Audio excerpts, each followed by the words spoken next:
The FujiCast is an independent loading zone production. As I sit out the window, Kev, I'm watching rain falling in cats, dogs and llamas. It is sideways here. I don't know what it's like just down the road in, you're no longer in Spain, but Malmesbury. Last week, I would imagine in Spain, you had your legs out. Yeah, no, it's pouring with rain here, actually. Oh. It's absolutely bucked in. Albi's football has been cancelled tonight and all sorts. It's not. But yeah, Spain was nice. Spain did rain on one day, but, it was February. But mostly, it was kind of 20, 25 degrees, or 24 degrees. Did that rain stay mainly on the plane? It did stay mainly on the plane, yes, on the Campo. Yeah. What did you get done then? What was the job list like? I would imagine it was 9 a.m. drink beer, 11 go to the bar, drink beer, 1 o'clock in the afternoon collect beer for the 3 o'clock in the afternoon session, 5 dinner beer, 7 watch the sunset with beer. Not quite. It was a working holiday. I'll get so we did working. And also there's no bar. It's Gemma's dad's house is in the middle of nowhere, so there is no bar. So you have to go to the Mercadona.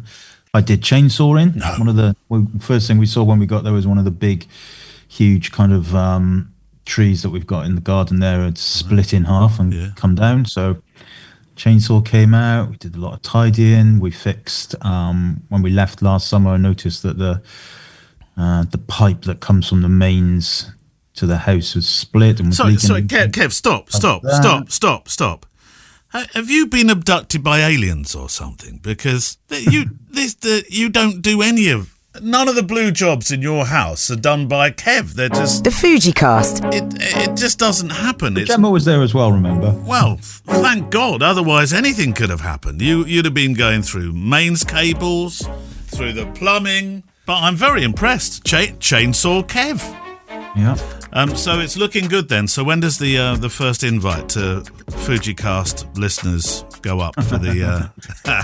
Well, we've still yet to sort the pool out. That's the big issue. Is there any water in it? Is it gone at the moment? There is some water in there, rainwater from the winter, but there is probably, our guess is there's probably 200 bullfrogs living in there. Millions and millions and millions of tadpoles. Oh, that is grim, Kev. It looks probably very similar to my pond, and not at all like those photographs that we're so used to seeing with Albie under the water with his snorkel set on. Oh dear. All right. Well, We'll probably go out again soon and try and fix that. Well, we're not coming out until all the pool is done and you've built the bar outside with the barbecue. That's when we'll all descend upon it for the next FujiCast podcast. Right. Well, welcome along. You and your questions to click at fujicast.co.uk or indeed to the Facebook group. How busy has the Facebook group been then, Kev? What's in there? Reasonable. There was a post 2 hours ago, and then the one previous to that was 4 days ago. So yeah, all right, we've got plenty to get through though. It's not a drama. But one thing we haven't done in a while is thank our patrons. Oh yes. And we have had a few new ones, so I shall do that. I shall call up my little spreadsheet. XLS, come on. I noticed, by the way, talking about chainsaws, your mate Musk, he was given a chainsaw by the president of Argentina. You know Argentina, of course. They all know you because you played rugby there. You're like a folk hero there. But were you ever given a chainsaw by the Argentinian president? No. Well, Musk did. He's got one. Yes. Chainsaw! I also saw that sales of Teslas in Europe declined by 50% the last quarter. I read that on the news this morning. I'm not quite sure whether that's all within 4 weeks. I think some of that was happening to an extent. But I don't think his rather strange comments about his friends in Europe have helped him. No. Chainsaw! Anyway, new patrons. Yes. Craig. Yeah. Oh, Craig. Joaquin Asintron. Christian Skolman. Ivan Creeth. John St. John. Carl Britt. Stargazer 69. Giles Thurston. Chris Ferreira. Michael Gorman. Thank you. John, we appreciate you. It's John St. John, by the way, isn't it? St. John. Johnson John. I think he's been and gone and come back again. Yeah. Well, welcome back again. Which you're obviously very welcome to do. Welcome. Right. Who's going to go? Oh, before we do that, actually, just as importantly, pick time. Thank you. Where would we be without you? pick-time.com. Support us regularly on this show. They have been doing so for quite some time now. The best place to go to show your wares online. If you want to show your work, put it into a gallery. You can make some pictures big, some small. You can sell your wares through it, like frames, albums, prints, digital stuff. You name it, it can be done through PickTime. So thank you, PickTime, for sponsoring us. All professionals use it, apparently, don't they, Kev? Or they should do. They absolutely should do. 100%. Yes. Pick-time, 1 month free with the code FujiCast. Right. Emails or Facebook. What are you going to go for, Kev? Well, I've just done something. The first one that's in there, a little list of posts from Facebook. Yeah. Is from Paul Sillard. Okay, we've had questions from Paul before. But to put this into context, I pasted the question into Word. Mm-hmm. It's 914 words. Yeah, you may need to work at just maybe pricing your question. Although, Paul, we always love to hear from you, and you are one of our most regular contributors. But that's quite a long question. I would agree. It's enormous. Have you broken it down? I don't really know how to address it. I tell you what, because it is actually all questions. Okay, it's not. Oh right, so it's not just one question within all those. Otherwise, I was going to say copy paste that, Kev, into ChatGPT and say, give me this as a 1-sentence question and see what it comes up with. We would do that, yeah. Actually, you know what? I'm going to do that. So let's do that. ChatGPT. But I thought you said he had loads of questions within that. Well, there's lots of questions and then statements. Right, can you summarize this for me? In a short sentence with a question. What's it come up with? Right, Bob's doing his thing. Do you call it Bob? Okay. Yeah, Bob. All right, Bob. Okay. All right, so here's a summary of Paul's message. Right. He starts by thanking you and Neil for your podcasts, calling them his favourites. He then asks a series of wedding photography questions. Number 1, how many photographers do you use, including yourself? Number 2, do you provide video coverage, or is that handled by an independent videographer? Number 3, do you display any unedited photos on the night, e.g. a rolling slideshow? Number 4, if you shoot RAW plus JPEG in black and white, do you also offer colour versions?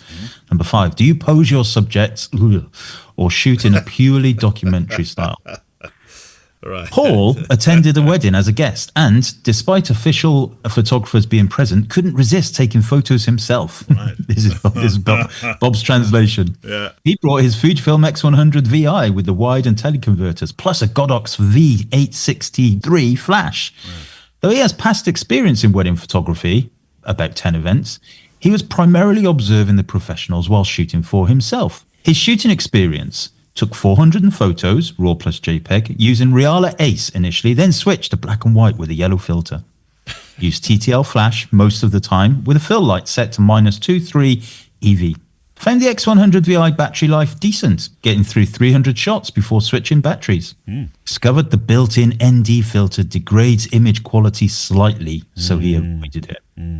Autofocus performed well, only missed focusing on a handful of times. He turned off face recognition to avoid it selecting the wrong subjects in group shots.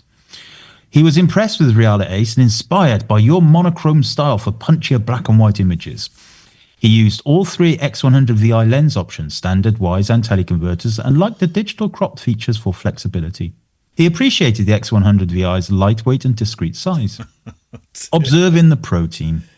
The what? Observing the pro team. Pro the team? official team had 3 photographers. Right. Paul's there as a guest. The official team had 3 photographers using 4 Sony A7R series cameras, G Master lenses, a Ronin gimbal, a DJI Pocket 3, and a DJI wireless mic V1.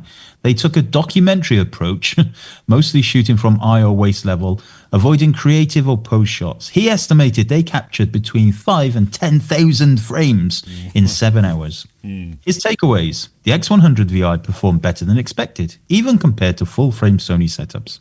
He wonders whether a two-person team, one in video or one using two cameras with different lenses, would be enough for wedding coverage.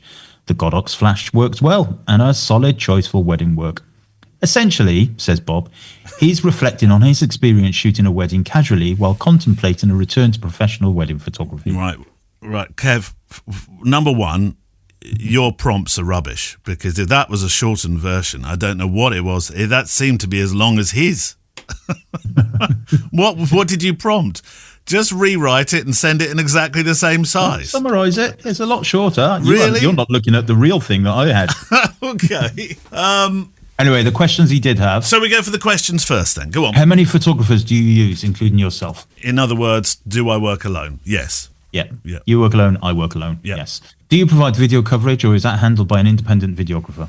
Only if I'm doing video only. I would never try to do both. Yeah, I've never done video, and I've been to many weddings where they have a separate videographer. Yeah, I know some. Nothing to do with me. Yeah, some people though, Kev, are offering that service as well. Because they're both a bit counterintuitive. They work slightly in different ways in terms of frame rates and so on and so forth. I've always thought I just confuse myself. I know you can put different things on different buttons, but I don't think I'd think straight if I was trying to do both. Mm. Do you display any unedited photos on the night? No. No. Oh, a terrible idea. No.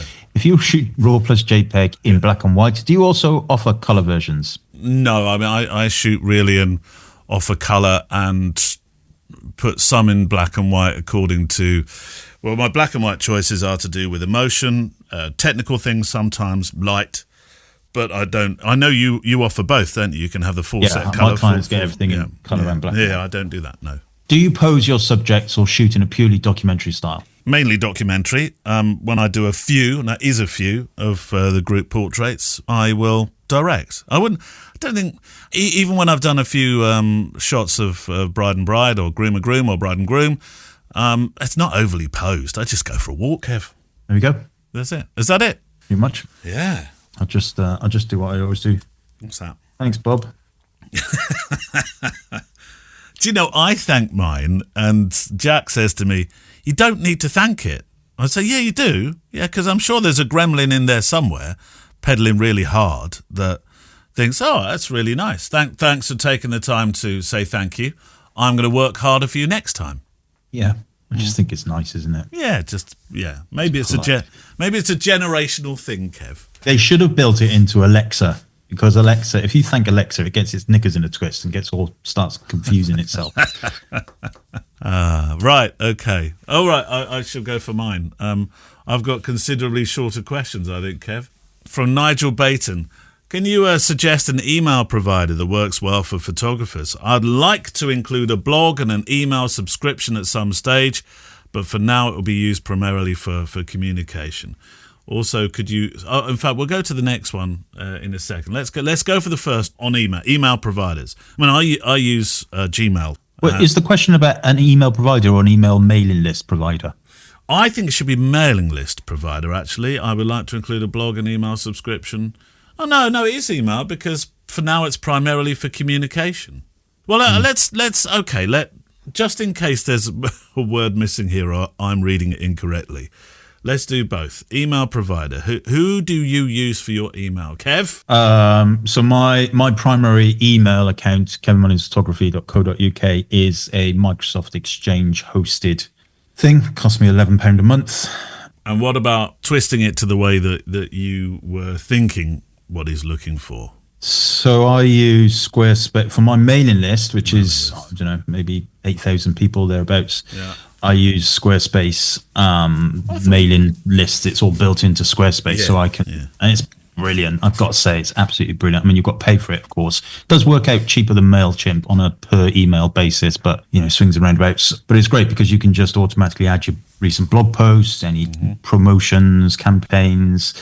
It's just, and it works with the branding of your site. So yeah, I use that. But obviously, you need to be a Squarespace customer for that.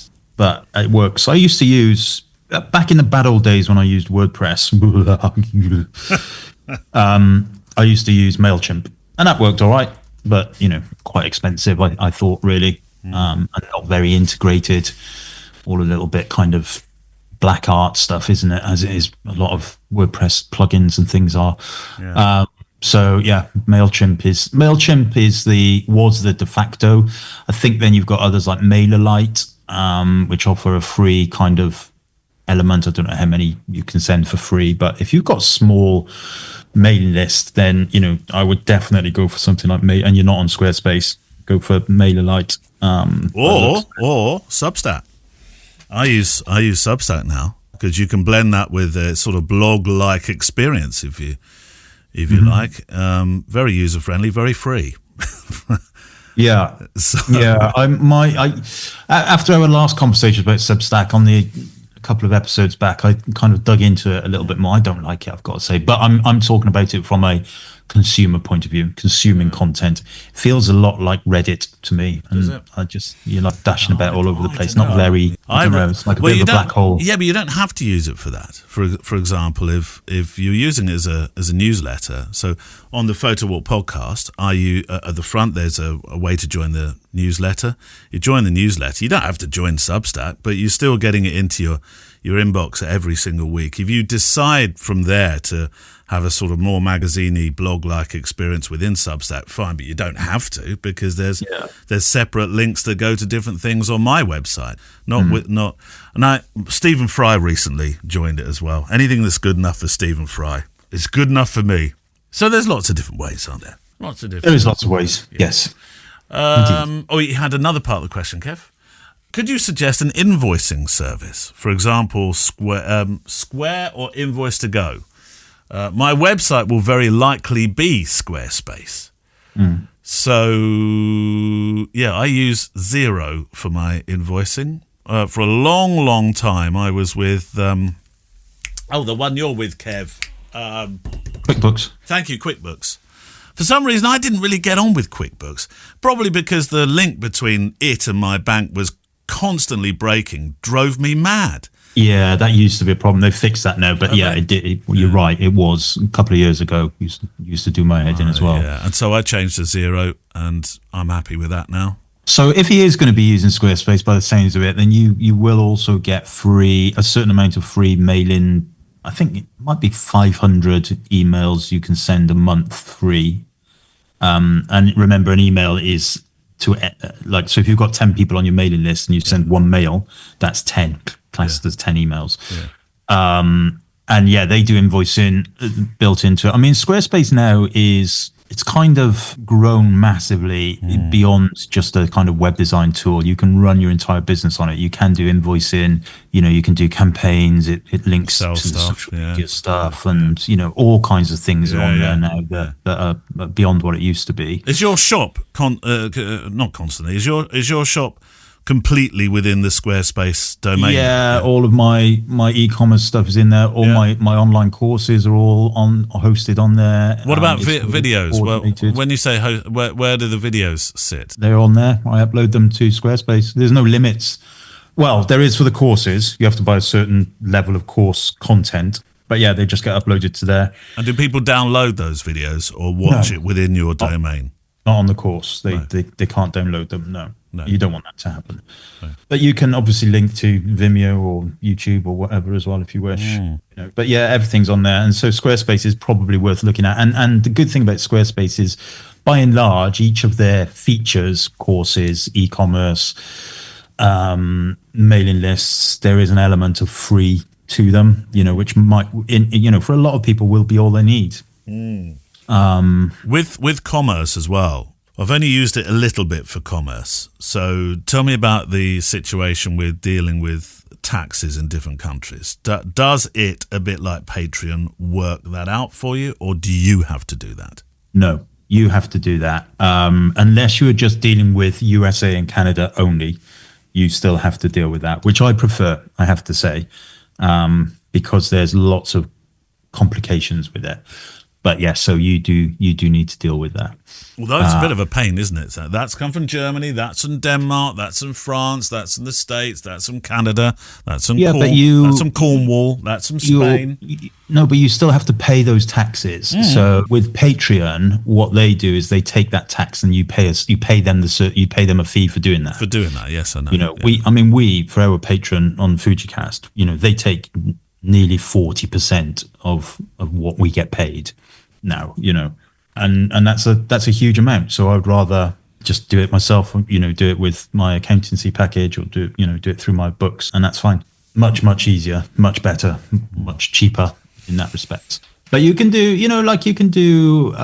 all of the kind of shipping stuff and everything. So you can have different shipping rates, different countries, weights, everything like that. I mean, I don't sell physical products. I sell digital downloads. So that's not really relevant. But it all hooks up to the e-commerce stuff. So you can then, you know, if you need to do a refund, you can automate that. You can, it automatically categorizes customers and, you know, depending on whether they've ticked the box that they're happy to have mail-ins, it will, you know, you can do automation, send them 14 days later, automatically send them a, you know, oh, thanks. Did you like the product? Can you do a review? That kind of thing.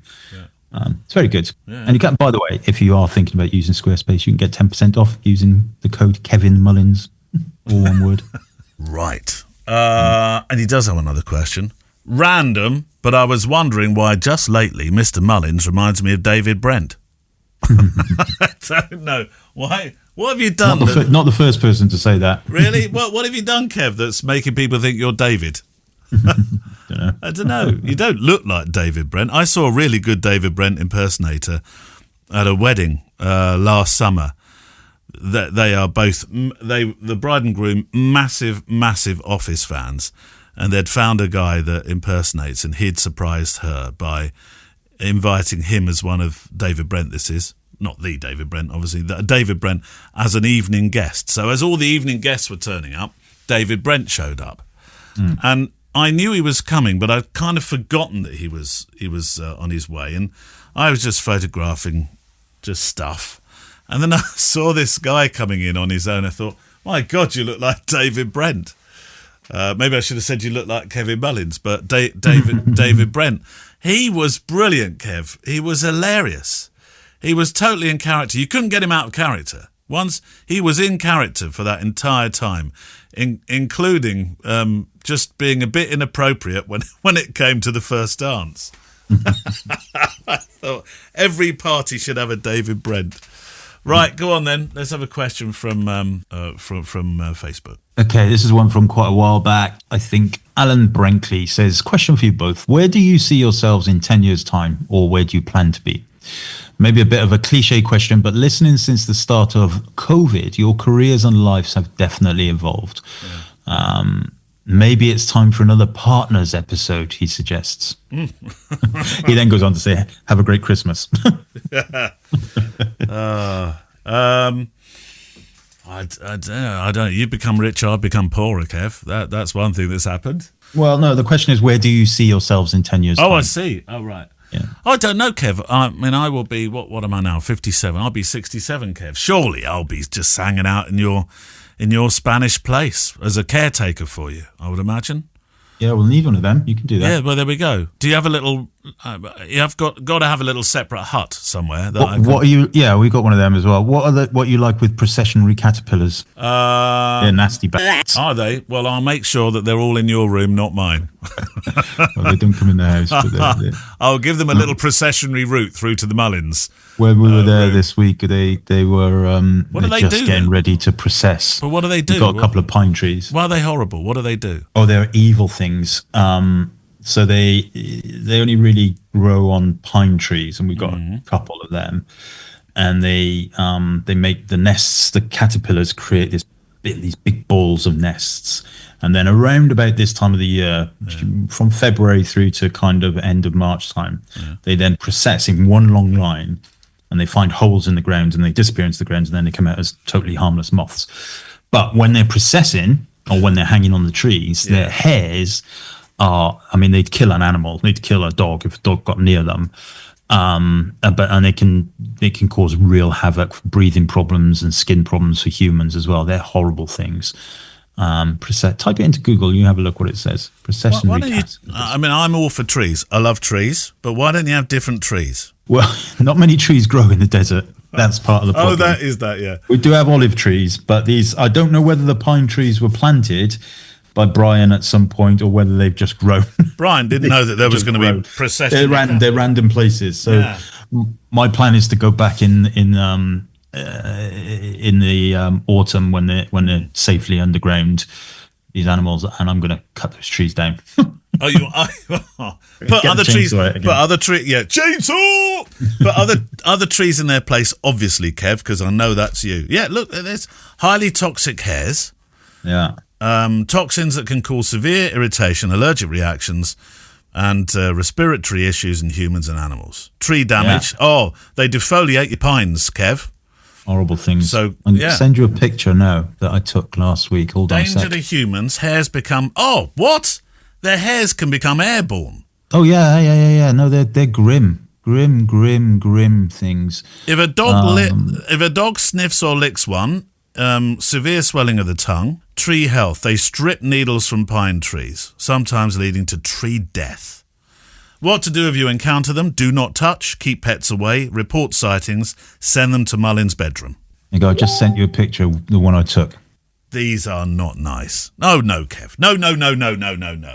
No, if I'm your caretaker, we're doing away with these. We're not having these.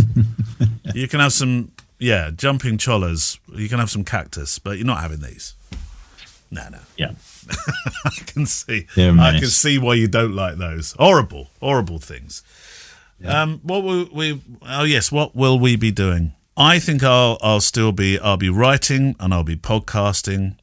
I've always fancied doing a podcast that's got nothing to do with photography. I want to do something that I don't know yet, Kev. I've dabbled with a few different ideas of podcasting, and there's only the two in photography that I want to do now, and I've got my one that I'm doing for the wedding site. But apart from that, really, it's the FujiCast and the photo walk, and then I want to do something else. Writing, I love. I'll still be photographing, Kev. I won't be doing weddings. I definitely won't be doing weddings. 10 years' time, yeah. Be a bit of a challenge, wouldn't it? 60. Although, there's plenty of people out there. Mark Seymour, I think, still shoots weddings. And I wouldn't tell Mark. No, I wouldn't tell Mark he's 67, Kev. He'd give you a clip round the ear. No, he's much older than that. He'd put one of those processionary caterpillars under your pillow if you told him that. What will you be doing? I don't know. I feel like I'm doing what I want to be doing now in 10 years' time already, to be totally honest with you, if I have to be brutally honest. I suppose, once the kids are a little bit older and a bit more self-sufficient, then I guess we'll probably spend a bit more time out in Spain, but there's all kinds of issues with that in terms of nothing's easy since Brexit.